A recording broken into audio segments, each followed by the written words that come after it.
Ryan பராக் அப்படின்ற ஒருத்தர் நீங்க ஆடின அந்த இன்னிங்ஸ் அதை பத்தி மட்டும் ஒரு சில வார்த்தைகள் சொன்னீங்க. டொனால்ட் ஃபெராவை பத்தி சொல்லிட்டீங்க. பட் ரியான் பராக் அவரை பத்தி கொஞ்சம் சொல்லுங்க. உங்களுடைய ஃபேவரட் பேட்ஸ்மேனில் ஒருவர் அவர். இத்தனை நாளா வந்து ஒரு 7-8 மேட்ச் நடுவில் ஒரு மேட்ச் அடிக்கிறார். பட் அந்த மேட்ச் வந்து இது ஸ்பெக்டாகுலர் இன்னிங்ஸ். இது ஒத்துக்கணும்.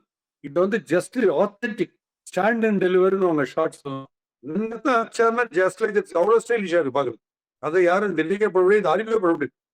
90 ஜஸ்ட் லைக் ரிஸ்டர் exact one of his best knocks நான் பார்த்ததுலயே. ஆல்ரவுண்டர் கிட்ட அடிக்கிறாரு அண்ட் இன்சைட் அவுட் ஆட தெரியுது, கவர்ஸ் ஆட தெரியுது, எல்லாமே பியூட்டிஃபுல்லா பண்ணாரு. அவர் அவுட் ஆகலன்னா இன்னும் கொஞ்சம் ஒரு 20-30 ரன் எக்ஸ்ட்ரா வந்துருக்கும். நல்லா அடிச்சுப்பார்.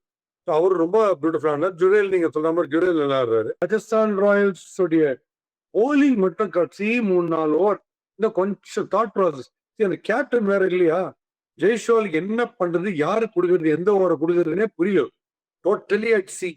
அதுலதான் கம்ப்ளீட்டா பேஃபில்டும். ஒண்ணுமே புரியல என்ன பண்றது. So Parag was lovely. ரொம்ப ரொம்ப பராக் அண்ட் ஃபரேரா வந்து அதிரடி 2 ஓப்பனர்ஸ் தான் எங்களுக்கு பாகுபலி. அவங்க இல்லைனாலும் எங்க ஸ்கோர் எங்க வருது பாருங்கன்னு ஒன்று காமிச்சாங்க. அது எவ்வளவு பெரிய விஷயம். 2 ஓப்பனர்ஸ் ஃபெயில் ஆகி கூட கொண்டு வந்தாங்க பாருங்க. ரொம்ப சூப்பர்.